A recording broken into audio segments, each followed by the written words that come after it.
续来看韩国的德维航空，昨下晡要降落桃园机场的时阵，不明的原因，链仔竟然落去，所以机场公司就先把北跑道关起来。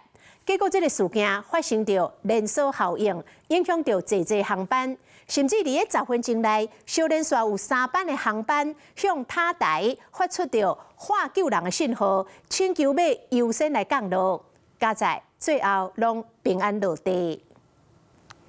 飞轮机的边仔，常出现一链徛咧链仔，飞轮机的乘客翕到惊险的画面，完全唔敢相信，啥怎链仔会离家出走。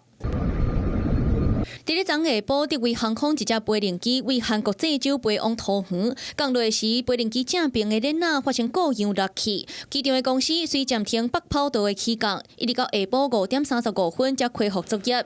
毋但致使后续的航班有延迟着，佫造成3只飞轮机10分钟内连续发出Mayday求救信号。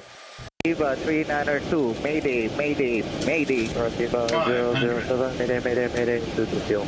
Hey, Boeing 260, Mayday, Mayday, Mayday, fuel emergency. 为下晡6点52分开始，连续3只飞轮机要求降落。大省是中型 BR392的班机，因为燃料无够，发出Mayday信号。5分钟后，中型 BR007同款发出Mayday。过2分钟了后，香港航空 HX260嘛连续考3届，到在最后拢有安全降落。我认为他们考量是有一点不太周全。叫 Mayday， 就是你整个飞机所用的可用燃油只剩15分钟啊，紧急油量再加上你的 minimum fuel 30分钟，对不对？再加上你的 trip fuel， 就是说你的路程油。我提前大概50分钟的时候啊，这个情况。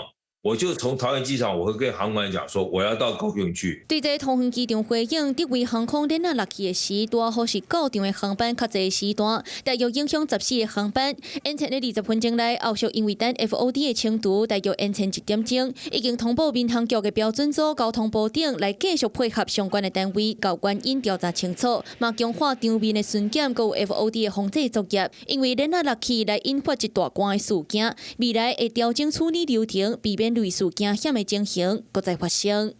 Hello， 我是蒋欣梅。想要抢先掌握最及时的新闻资讯吗？赶快订阅、按赞、开启小铃铛，锁定华视新闻 YouTube 频道。